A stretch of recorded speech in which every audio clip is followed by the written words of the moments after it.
The kind of person who noticed things she wasn't supposed to notice. That was how Laren Tal's instructors had always described her. She was 23 cycles old, newly assigned to the Conclave Transit Authority, and 3 days into what was, by any reasonable measure, the most boring job in the intergalactic arm. Audit route efficiency. Compare projected travel times against actual usage. Identify inefficiencies. Recommend optimizations. In theory, very boring work. Which was why it took her less than 3 days to find the thing nobody talked about. The galaxy was not silent. It hummed with traffic, trade, diplomacy, conflict, migration, exploration, and the constant movement of civilizations expanding outward in careful, ambitious waves. Star lanes burned with the passage of ships. Communication networks carried billions of voices between systems. New colonies were founded every cycle. Old ones faded, were abandoned, or reinvented themselves. It was a busy place. Except for one region. On every major navigation chart, in every trade database, in every military route planner and civilian flight system, there was a section of space where the lines bent. They did not stop. They did not end. They curved. Every route that should have crossed that region instead arced around it. Sometimes slightly, sometimes dramatically, adding days, weeks, or even months to journeys that could have been simple. There were no official hazard warnings. No radiation storms. No gravitational anomalies. No war zones. No pirates. No explanation. The routes simply curved, and no one questioned it. At first, it appeared as a statistical anomaly. Travel between Sector 18 and Sector 27 consistently took 14% longer than optimal. That was unusual. She ran a second comparison, then a third. Then she expanded the dataset. More sectors, more routes, more decades of records. The pattern grew. Every long-distance trade lane in the inner arm showed the same distortion. There was a missing region in the middle of everything, a quiet hollow where no efficient path ever went. She brought up a full stellar map. From a distance, the pattern was unmistakable. The galaxy looked like fabric stretched around an invisible obstacle. She zoomed in. The obstacle wasn't empty. Dozens of star systems. Hundreds of habitable worlds. Normal stellar density. Nothing unusual. Except for the absence of traffic. No trade routes. No civilian travel. No colonization records after a certain date. No military patrols.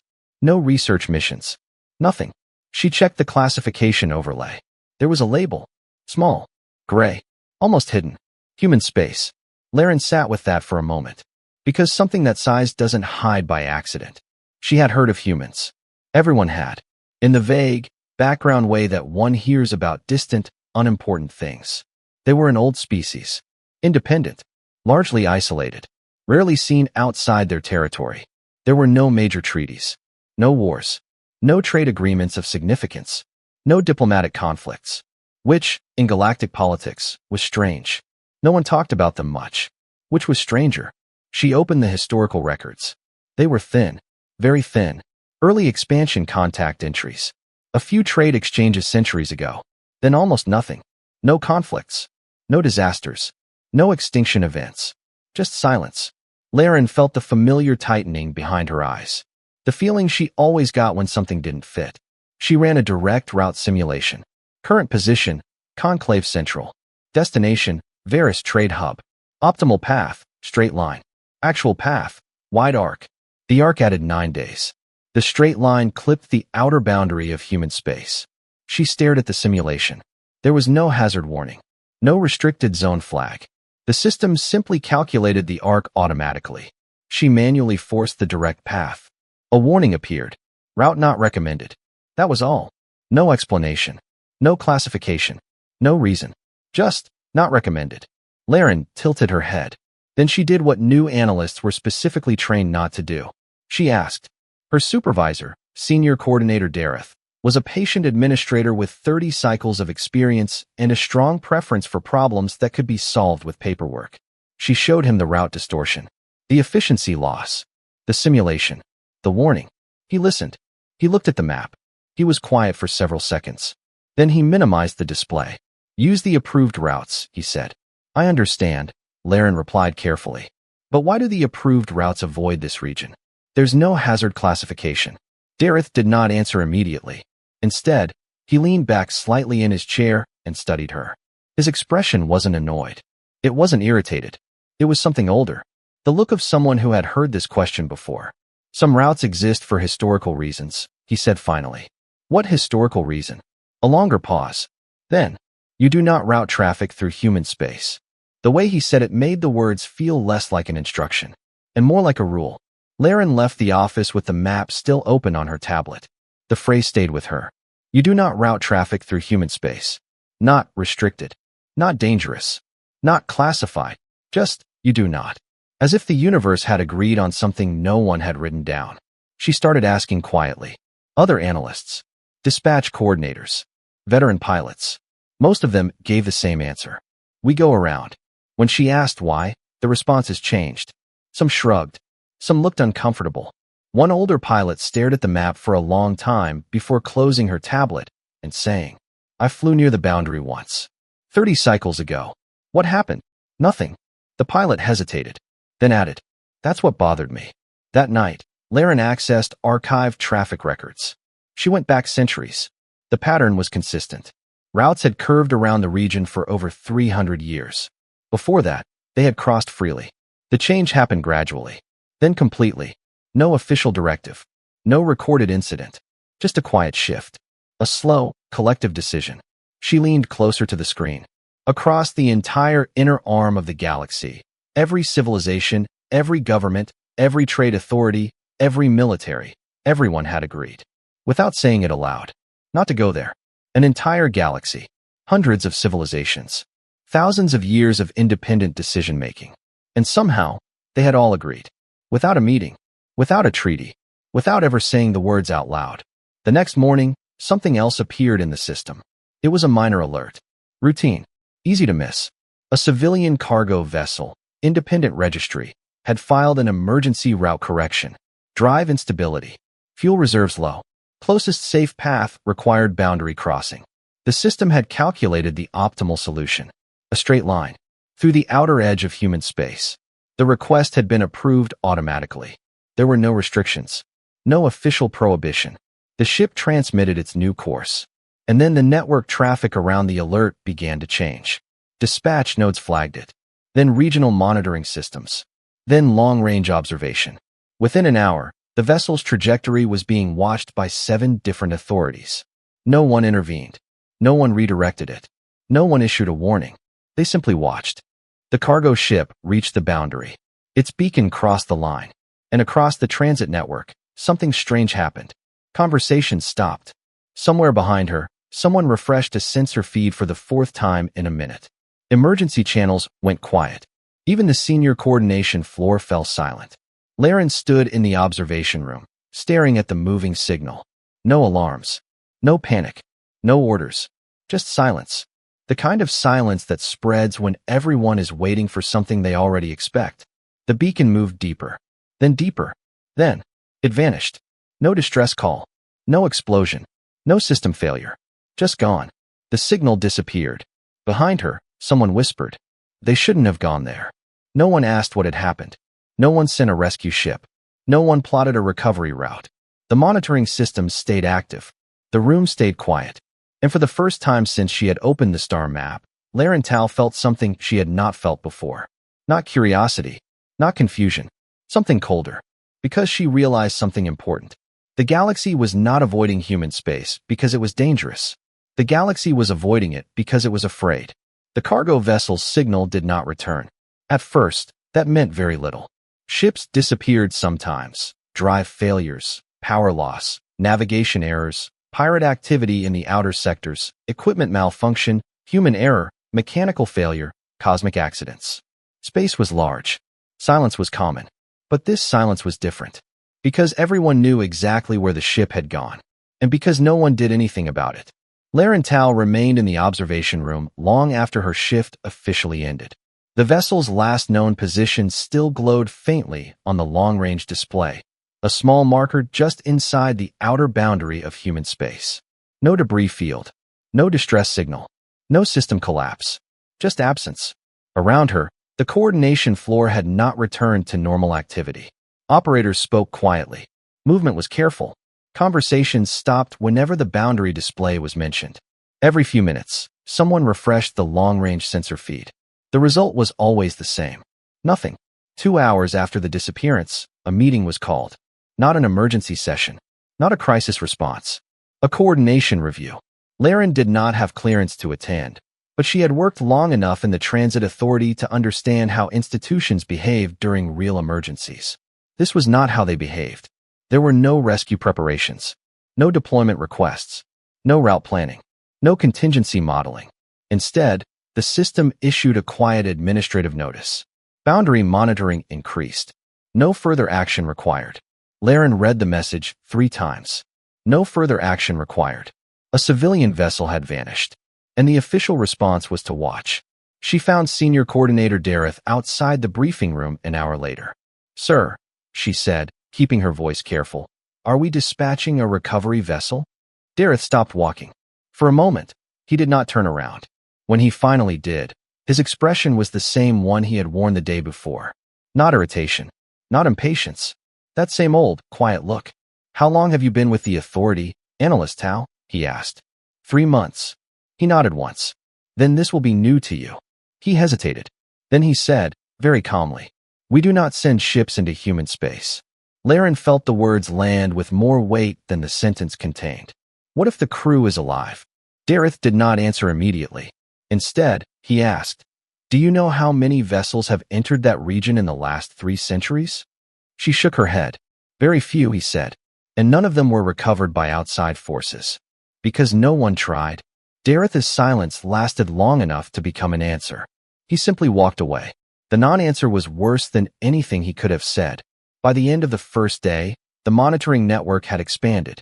Long-range observation arrays across 4 sectors were now tracking the last known trajectory. Military listening posts were quietly connected to the feed. Private shipping networks had begun watching as well. No official announcement was made. No public alert was issued. But information spreads quickly in systems built on communication. By the second day, every major transit hub in the inner arm knew. A civilian ship had crossed into human space and disappeared. The reaction was not panic. It was something stranger. The busy traffic network slowed. Several independent carriers filed route adjustments to increase their distance from the boundary. A mining convoy postponed departure. A passenger liner requested a long detour that added 12 days to its schedule. No one said why. They just moved away. Laren spent most of the second day in the observation room. The signal did not return. The long-range sensors showed nothing. No debris. No energy signatures. No drive wake. No emergency beacon. Nothing leaving. Nothing entering. It was as if the ship had crossed a line and been erased. On the third day, the Conclave Transit Authority received a message from the Defense Coordination Office. It was brief. Confirm, no recovery operation planned. The reply from Transit Command was immediate. Confirmed. No discussion. No argument. No hesitation. Laren read the exchange through the internal routing system and felt a slow, cold understanding settle into place. This was not a technical decision. It was not logistical. It was not resource-based.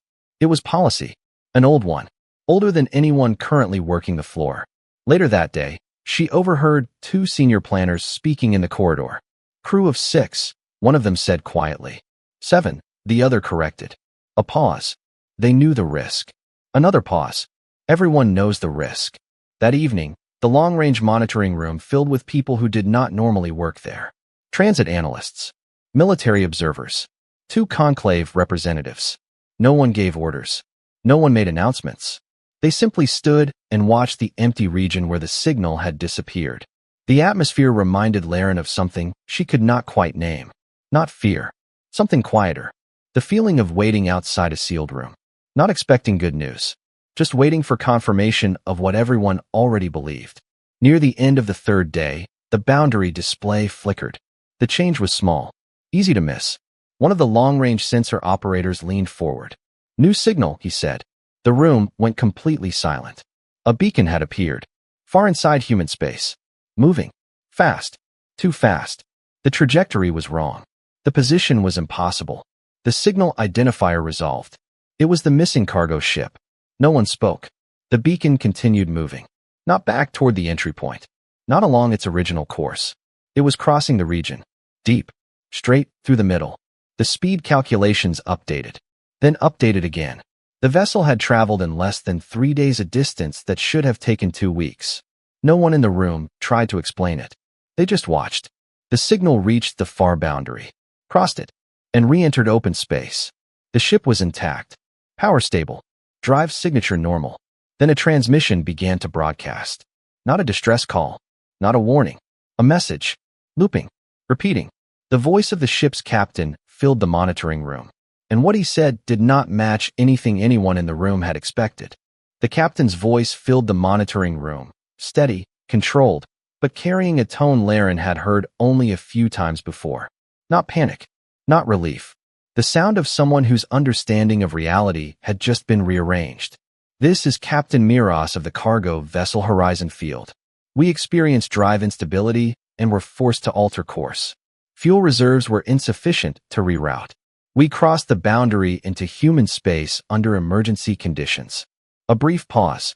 We expected consequences. No one in the room moved. They located us within 8 minutes. The silence in the monitoring room deepened. Multiple vessels. Large. Fast. They surrounded us completely. We did not attempt to run. They established communication immediately. They were using conclave trade standard. Accent irregular, but fully understandable. They asked what was wrong with our drive. Several people in the room exchanged quick glances. We informed them of the malfunction. They requested permission to come aboard. A longer pause. We granted permission. The captain's voice shifted slightly there. Not in volume. In tone. We expected inspection. Or confiscation. Or detention. Another brief silence. They brought tools. The room did not react. Not yet. Everyone was still waiting for the part that made sense. A human engineering team boarded the vessel. For individuals. They worked for approximately 3 hours. A breath. They repaired the drive. Another pause. They declined payment. Someone near the back of the room made a small sound. Not disbelief. Not quite. More like confusion trying to form into something solid. They provided updated navigation data through the region. Recommended a transit corridor to avoid heavy traffic. Traffic. Not danger. Not military presence. Not a warning. Traffic. As if that region of space had roads. As if ships moved through it every day. They assigned 2 escort vessels to our ship and guided us to the far boundary. When we reached open space, they transmitted a departure message. The captain's voice lowered slightly. Travel safely. Next time, send a notice. We will meet you sooner. The transmission looped. Started again from the beginning. No alarms sounded. No one spoke. The monitoring room was full of people who had spent their lives working inside systems built around a shared assumption. That assumption had just cracked. Laren watched the faces around her. A military observer stood with his arms crossed, staring at the display as if it might change. One of the conclave representatives was whispering quietly into a private comm channel. The senior sensor operator replayed the audio again, then again, as if repetition might produce the missing explanation. After the 4th loop, additional data packets arrived. Visual records, ship status, crew medical reports. All normal. No signs of detention. No weapons damage. No psychological trauma markers. The captain's personal log included a final note. They also provided food supplies and thermal blankets. No request made. No conditions given. That was the moment the room changed. Not dramatically. No one panicked. No one raised their voice. But the emotional atmosphere shifted from tension to something harder to process. Because fear had an established shape. This did not. Within 2 hours, the transmission had spread beyond the transit authority. Civilian relay stations picked it up. Independent shipping networks copied it. Private data exchanges began sharing the audio. The story moved the way large stories always move.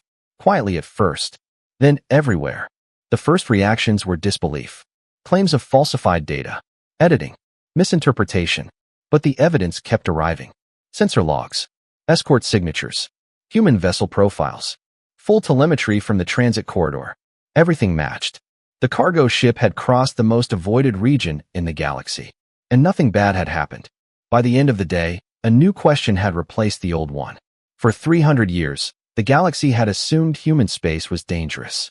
Now the evidence suggested something else entirely. If humans were not hostile, why had everyone stayed away? Laren returned to her workstation late that evening. The route database was still open. The familiar curved paths filled the display. Hundreds of years of detours. Millions of wasted transit hours. Entire trade systems built around avoidance.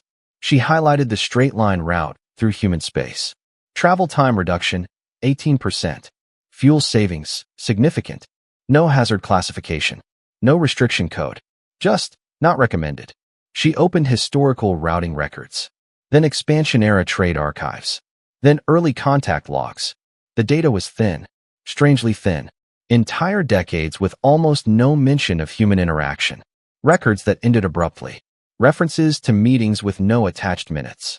Classification notices with no explanation. The gaps formed a pattern. And patterns were what she understood. Across the transit network, ships were still rerouting away from the boundary. No policy had changed. No official statement had been issued. Fear, once learned, did not disappear in a single broadcast. But curiosity had begun. And curiosity moved more slowly than fear. But it moved. Late in the station cycle, Laren received an internal notice. A conclave review committee was requesting all historical transit records related to human space. Level 7 archive access authorized. Temporary research clearance granted. She read the authorization twice. Then opened the deep archive interface. If the fear was not based on danger, then it had come from somewhere else. And whatever that source was, it had been buried for a very long time. Laren leaned forward and began reading. The Level 7 archive did not look impressive. No dramatic interface. No security warnings flashing across the screen. Just a simple text line at the top of the terminal. Restricted access granted. Laren stared at it for a moment. Then she began searching. At first, she looked for anything directly labeled human contact. The results were sparse. Too sparse. A few early exploration encounters. Trade exchanges from centuries ago. Diplomatic acknowledgments with minimal detail. Then long stretches of nothing. No conflicts. No treaties. No border disputes. No cultural exchange records. For a region that covered hundreds of systems, the documentation was strangely thin. Laren leaned back. Absence, she knew, was also data. So she stopped searching for humans and started searching around them. She pulled expansion-era logs from multiple species archives. The period roughly 800 to 1,000 years ago, when most current civilizations had first reached interstellar capability. That was when first contacts happened. That was when the shape of galactic relationships had formed. And that was where the pattern began to appear. Humans were everywhere. Not in large fleets. Not in military formations. Not in territorial claims. They appeared the way background figures appear in a long story. Unexpected. Uninvited. Consistent. The first complete record she read came from a Keth survey expedition. The Keth vessel had entered a star system believed to be unclaimed. Upon arrival, they detected a human ship already in orbit. The encounter log was clinical. Precise. Emotionally neutral. But the content was unusual. The human vessel had opened communications immediately, using imperfect but functional Keth language. They asked the purpose of the survey. The Keth commander explained. The human crew then transmitted a full system analysis. Orbital hazards, resource distribution, gravitational modeling. Data that would have taken the survey team weeks to collect. The log noted. Information provided freely. No compensation requested. The final entry recorded the human captain's departure message. You'll be meeting more of us out here. Don't worry. Most of us are reasonably polite. Laren read that line twice, then moved on. The next set of records came from early year colonization archives. A year settlement team had arrived at a newly claimed world. They discovered a small human research outpost already present. There was no conflict, no territorial dispute. The humans simply relocated to another continent. Within a year, trade had begun. Within 2 years, shared infrastructure projects were documented. A private year colonist journal, later archived, contained a single line. They seem excited to meet everyone. The pattern repeated. Again and again. Thessal diplomatic records described a border conflict between 2 Thessal factions. The dispute had lasted nearly 4 years. Then a human mediator arrived. Uninvited. The mediation process lasted 3 weeks. A binding agreement was reached. The mediator declined payment. The closing note stated, Human representative departed immediately to assist another conflict in a separate system. Dreth military archives were harder to read, formal, dense, but the pattern was there as well. During early expansion skirmishes, human vessels had appeared repeatedly, not as combat forces, as intervention teams. They positioned themselves between opposing fleets, opened communications, refused to withdraw. A Dreth commander's field report included a line that caught Laren's attention. They do not behave like a military force. They behave like individuals who believe the fighting is a misunderstanding that can be corrected. By the second day of research, the shape of early human expansion was clear. They did not conquer territory. They did not build empires. They did not establish trade monopolies. They moved, constantly surveying, exploring, observing. And whenever they encountered a problem, conflict, disaster, resource collapse, they inserted themselves into it. Not as rulers, not as owners, as helpers. They shared technology, medical knowledge, agricultural methods, environmental stabilization techniques, navigation data, communication frameworks, most of it freely, most of it without formal agreements, and often without being asked. Not all records were positive. There were cultural misunderstandings, human teams that acted too quickly, situations where help had disrupted local systems, instances where their presence was described as overwhelming, intrusive, persistent. One Thessal cultural report described them as well-intentioned to the point of exhaustion, but the overall pattern remained consistent. For several centuries, humans appeared across the expanding galaxy as a stabilizing force. Where conflicts grew, they intervened. Where systems failed, they assisted. Where new civilizations emerged, they showed up. And then, approximately 400 years ago, the pattern stopped. Not abruptly, gradually. The records became thinner. Human encounters became less frequent. Then rare. Then absent. By 3 centuries ago, the archives showed almost no active human presence outside their core region. At the same time, something else appeared in the surrounding documentation. Policy changes. Quiet ones. Trade routes began to shift. Not through official directives. Through recommendations. Efficiency adjustments. Historical navigation advisories. Military patrols were reassigned. Exploration requests near human space were denied. Not prohibited, just redirected. Then came the classification notices. Meeting references with restricted minutes. Intergovernmental sessions labeled Level 7, Strategic Coordination. Participants included the 3 oldest galactic powers, the elder nations. The meeting summaries were missing, but the outcomes were visible. Within 50 years, the routing curves appeared. Within 1 century, all major transit authorities were automatically avoiding human space. Within 2 centuries, the pattern was universal. And within 3, no one remembered why. Laren sat back from the terminal. Her eyes hurt. She had been reading for nearly 14 hours. She reviewed her notes. Early expansion, humans everywhere. Conflict mediation, technology sharing, infrastructure support. Then, withdrawal, silence. And at the same time, institutional avoidance, quiet discouragement, policy without explanation, fear without incident. She opened the trade efficiency records again. Hundreds of years of detours, billions of additional travel hours, entire economic structures built around longer routes, all based on a boundary with no recorded danger. There was one more pattern, small, easy to miss, but consistent. Whenever early records described human interaction, there was a particular tone, not fear, not admiration, something more complicated, dependence. Multiple early expansion reports contained similar language. Human technical support requested. Human mediation required. Human environmental assistance ongoing. Again and again and again. Laren felt the realization forming slowly. Not a sudden insight. Something heavier. Something structural. If humans had remained active across the galaxy, if every major crisis eventually involved human assistance, then over time, other civilizations might stop solving their own problems. Think about it concretely. If every time a civilization faced a food shortage, humans arrived with solutions, what happened to that civilization's own farmers? Its own engineers? Its own sense of capability? What happened to the muscle you never used? It didn't stay strong. It quietly forgot how to work. Multiply that across every system, every crisis, every generation. And the result wasn't partnership. It was erosion. She searched for the earliest Elder Nation coordination meeting. One fragment of a briefing summary remained unredacted. Just a single sentence. Long-term strategic risk of systemic dependency. Laren stared at the line. Then she understood. The fear had not come from something humans did. It had been built. Quietly. Carefully. Over generations. Not because humans were dangerous. Because they were useful. Too useful. A galaxy that feared human space would not ask for help. Would not rely on human intervention. Would solve its own problems. Remain independent. Remain balanced. The silence had not been an accident. It had been policy. And over centuries, the policy had become tradition. Then culture. Then instinct. Then fear. Real fear.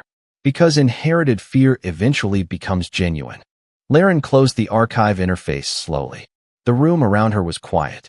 The station cycle had moved into night phase. Outside the observation window, the starfield was bright and calm.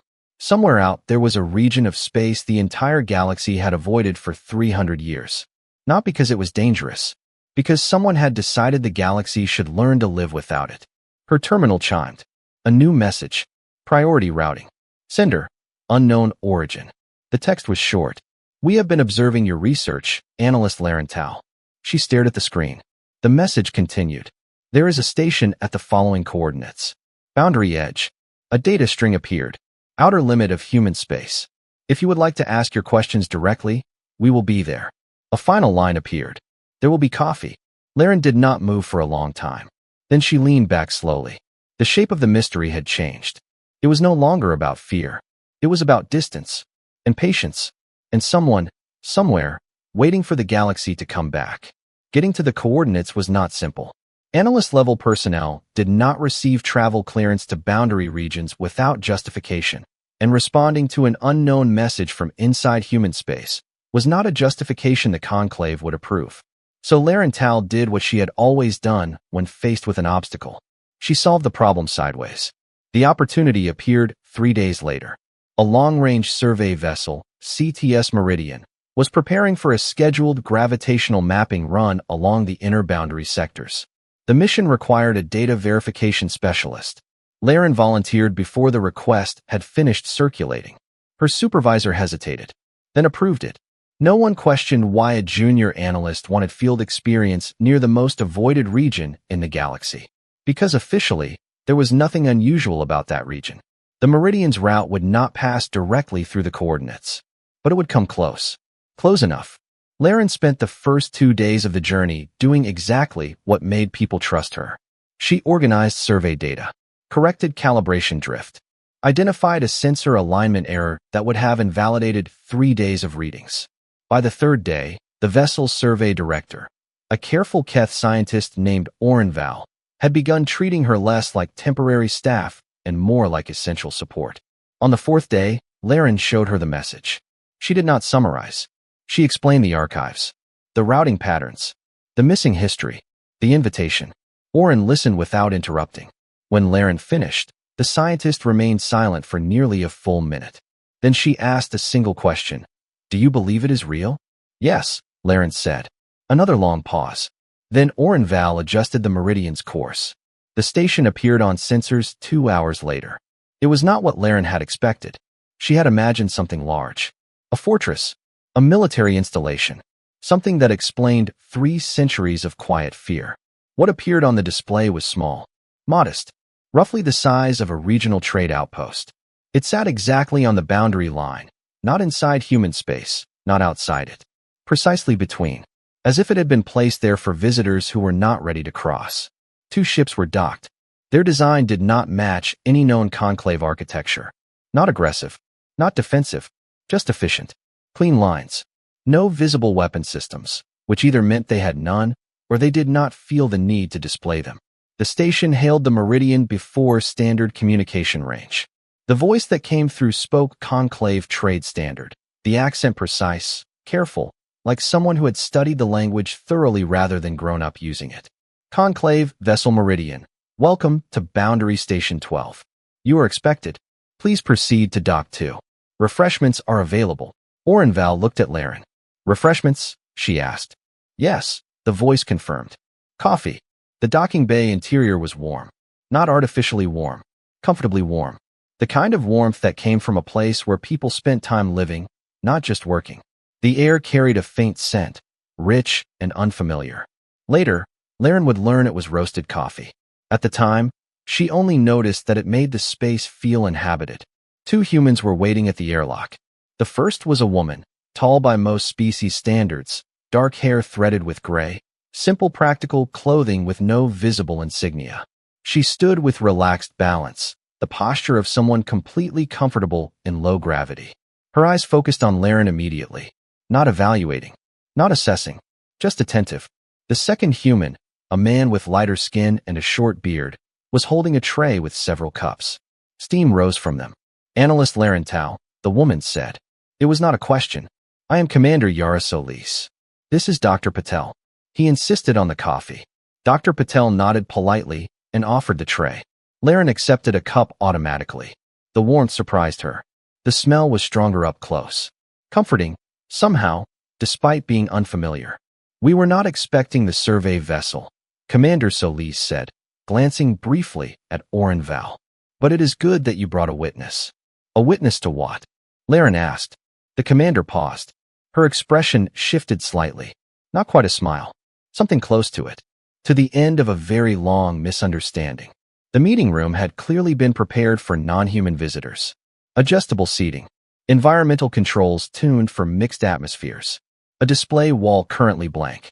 Dr. Patel refilled cups as soon as anyone's was half empty. He did it automatically, without asking. The gesture felt oddly significant. Laren decided not to begin with formalities. I accessed the historical archives, she said. I know the early contact records. I know about the withdrawal. I know the silence was not accidental. Commander Solis nodded. We know, she said. You knew I was researching? We monitor information patterns near the boundary. When someone reads the full archive chain instead of stopping at the summary level, it attracts attention. Why didn't you stop me? The commander's expression warmed slightly. Because you kept reading. There was a brief silence. Then Laren asked the question that had been building for days. The cargo vessel. Horizon Field. Did you arrange that incident? No, Solis said immediately. That was a genuine emergency. They needed help. We helped them. A pause. But we did make one decision. We allowed the transmission to leave unfiltered. We wanted the galaxy to hear it. Why now? The commander took a slow breath. We agreed to withdraw 400 years ago. Voluntarily. We were expanding too quickly, intervening too often. Other civilizations were beginning to rely on us. That was the elder nation's concern, Laren said. Yes, and they were not entirely wrong. Another pause. The withdrawal was meant to be temporary. A period of consolidation. A time to develop better protocols for contact and assistance. What happened instead? Orenval asked quietly. The silence became a story, Solis said. And the story became fear. Laren felt the weight of that settle. You didn't create the myth. No. But by the time we understood how widespread it had become, it was already embedded across multiple civilizations. And the elder nations had built their political stability around maintaining it. So you waited. We waited for the question to come from the inside. The commander looked directly at Laren. We were waiting for someone who had earned the answer. Dr. Patel set a small object on the table. A data module. Compact. Unmarked. 400 years of research, Solis said. Medical. Environmental. Engineering. Agricultural. Energy systems. Navigation optimization. She slid it gently toward Laren. No conditions. No agreements required. No negotiations. Laren stared at it. Why give this away? The commander's expression softened fully now. Because that is what we do. Laren hesitated. Then she asked the final question. What do you want from the galaxy? Commander Solis considered that. Then she said, we would like to be neighbors again. Outside the observation window, the boundary line was invisible. On one side lay 3 centuries of fear. On the other, a civilization that had simply been waiting. Laren held the data module carefully in both hands. It was lighter than the decision it represented. Because once this information reached the conclave, the galaxy would have to choose what to do with the truth. Laren Tao made sure the conclave did not receive the information quietly. Before departing Boundary Station 12, she opened a standard survey transmission channel, the kind that automatically logged environmental data back to Conclave Central. It was routine, Unremarkable. Always active during field operations. Then she did something slightly unusual. She flagged the channel for live archival priority, which meant everything transmitted through it would bypass normal routing delays and be recorded immediately in the central system, including the meeting, including the conversation, including the data module. By the time the Meridian undocked, Conclave Central was already receiving the full record. And once something entered the Conclave archive system, it was very difficult to keep it contained. The first response came within 2 hours. A simple acknowledgement ping, then another, then a flood. Authorization requests, verification demands, security alerts, priority session notifications. By the time the Meridian cleared the boundary sector, 3 emergency meetings had been called by 3 different governing bodies. For an institution that had once spent 9 years debating standardized docking light colors, the speed was extraordinary. The official public statement did not come immediately. First came internal confirmation, cross-checking the archive fragments, verifying early contact records, validating the data module's contents, confirming that the Horizon Field incident had not been fabricated. Within 12 hours, the conclusion was unavoidable. The historical gaps were real. The policy pattern existed, and the silence surrounding human space had not formed naturally. By the next cycle, the information had begun to leak. Not intentionally, simply because too many people now had access to it. Archive analysts, transit authorities, medical researchers, science divisions, diplomatic aides. And once information reached enough mid-level personnel, it spread the way all significant information spread. Quietly, then everywhere. The first public reaction was disbelief.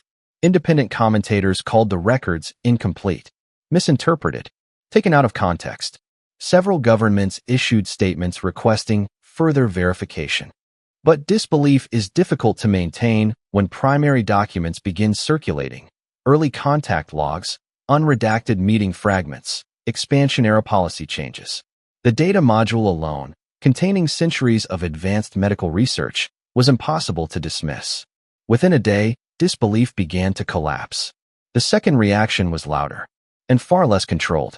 Anger. For 300 years, entire civilizations had structured trade, travel, and security policy around a fear that had never been officially justified. Shipping guilds calculated the cost of detoured routes. The figures were staggering, stretching across centuries of compounded inefficiency. Energy networks analyzed wasted fuel expenditures. Infrastructure planners reviewed centuries of inefficient logistics.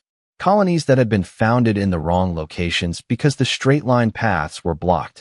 Trade relationships that had never formed because the routes were too long. Medical shipments delayed by weeks because the direct corridor was not recommended. The numbers were not catastrophic in any single year, but cumulative, spread across generations. The cost of that fear was enormous. Public networks filled with a single question. Who knew? The elder nations issued statements within 18 hours. Carefully worded, historically framed. They acknowledged that strategic decisions had been made during the late expansion period. They emphasized concerns about dependency, about maintaining independent development, about long-term stability.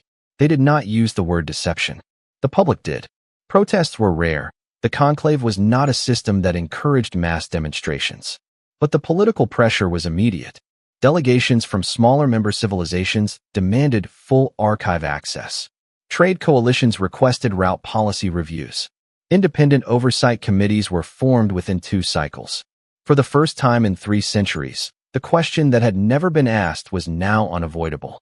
If humans were not dangerous, why had everyone been told to stay away? The third reaction came more slowly. It was quieter and far more significant because it did not come from governments. It came from ordinary operators, pilots, dispatchers, navigation planners, people whose daily work had been shaped by the boundary. Within 4 days, the first civilian transport filed a route request that crossed the outer edge of former human space. No one denied it. There was no policy left to justify denial. The request was approved automatically. The ship crossed the boundary. Nothing happened. No interception. No warning. No incident. The pilot's post-transit report contained a single note. Human traffic control provided a lane update. Very polite. The report was viewed over 2 million times in the first day. After that, the requests increased. Slowly at first, then steadily. Not because people were suddenly fearless, but because the fear no longer had a reason. And once fear loses its explanation, it weakens. Laren Tao returned to Conclave Central during the second week. The station felt different. Physically unchanged. But the atmosphere had shifted. People spoke in clusters in the corridors. Archive terminals were constantly occupied. The public chamber viewing feeds were active around the clock. For 3 centuries, human space had been a quiet absence. Now it was the center of every conversation. The emergency conclave session lasted 9 hours. Laren did not attend directly. Her clearance level did not allow it. Instead, she watched the public feed from a shared viewing room. Senior Ambassador Kel Nerith of the Keth spoke first. He did not deny the historical pattern. He did not defend it fully. He described the decisions as strategic caution taken during a period of rapid expansion. He acknowledged that the consequences had extended beyond the original intent. It was not an apology, but it was the structure an apology could eventually stand on. The Year and Thessal representatives followed, each statement similar, measured, controlled, acknowledging the shape of the truth without fully naming it.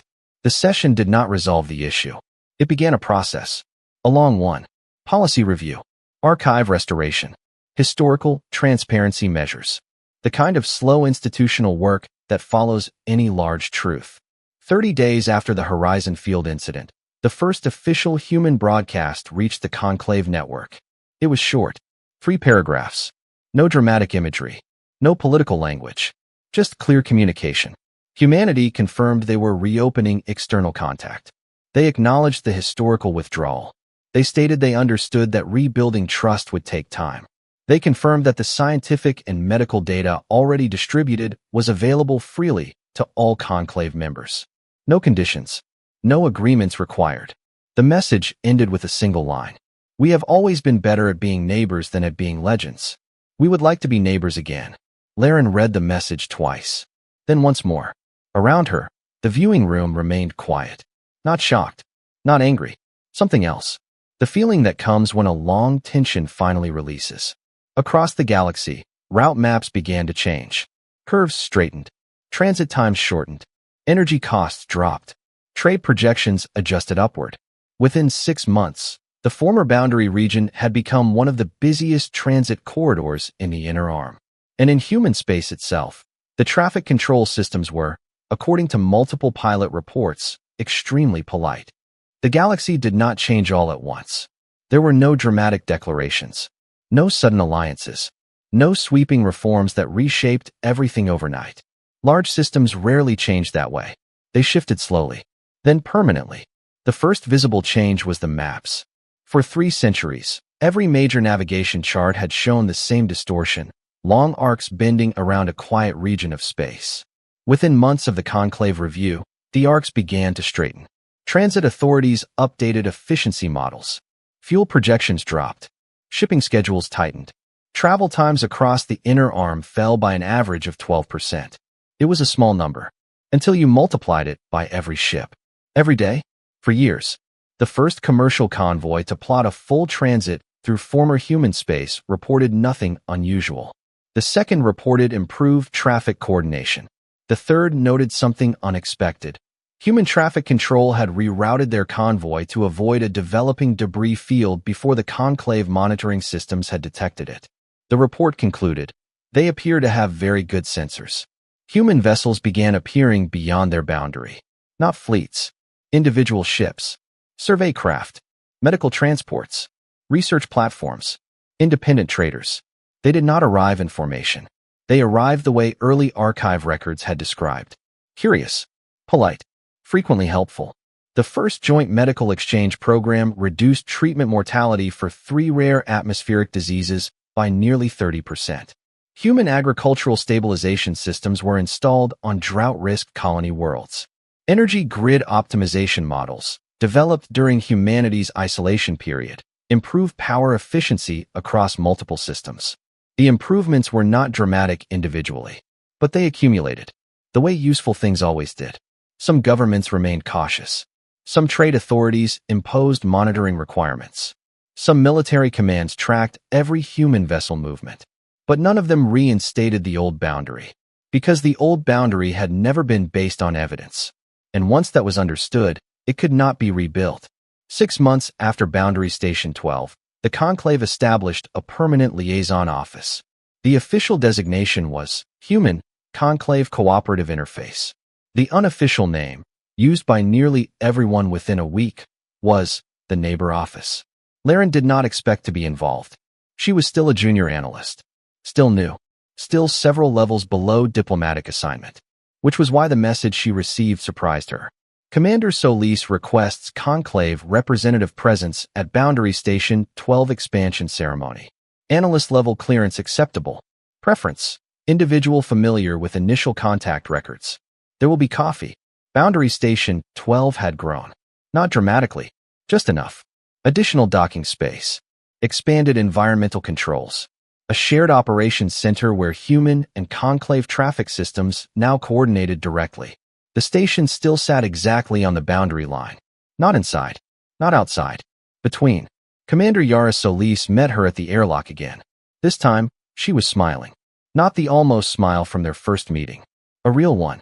"You're earlier than expected," the commander said. "Transit times are shorter now," Laren replied. Solis nodded once. "Yes, they are." The ceremony itself was brief. No formal speeches. No political statements. Just operational integration, shared control protocols, data exchange confirmation.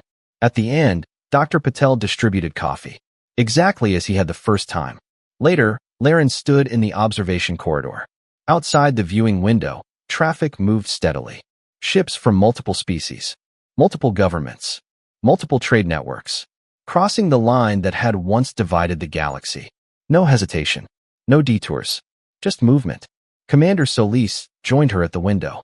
"We monitored the traffic patterns for 3 centuries, the commander said. "We always wondered what it would look like when the routes came back." "What did you expect?"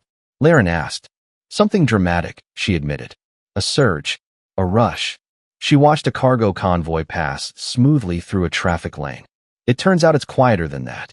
Laren nodded. "Most big changes are." They stood in silence for a moment. Then Laren asked the question she had been thinking about since the beginning. "Why did you really wait?" Solis did not answer immediately. Then she said, "Because help only works when it's chosen." Across the corridor, a human technician was assisting a year navigation officer with interface calibration. Neither seemed particularly aware that anything historic was happening. They were just working, solving a small problem, the way the archive records had always described. Later that cycle, Laren returned to Conclave Central. The garden level was quiet. The mixed scent of plants from multiple worlds drifted through the air. She sat on a bench and opened the latest transit summary. Former human space was now one of the 3 highest volume corridors in the inner arm. Incident reports remained low. Emergency interventions were declining. Efficiency metrics continued to improve. Her terminal chimed. A message from Commander Solis. Boundary Station 12 expansion complete. Additional liaison positions opening next cycle. Long-term assignments available. Good coffee guaranteed. Interested? Laren read the message once. Then again. Outside the transparent garden panels, the star field was bright. Some of those stars had been avoided for 3 centuries. Now they were simply destinations. Places. Neighbors. She typed a single word. Yes.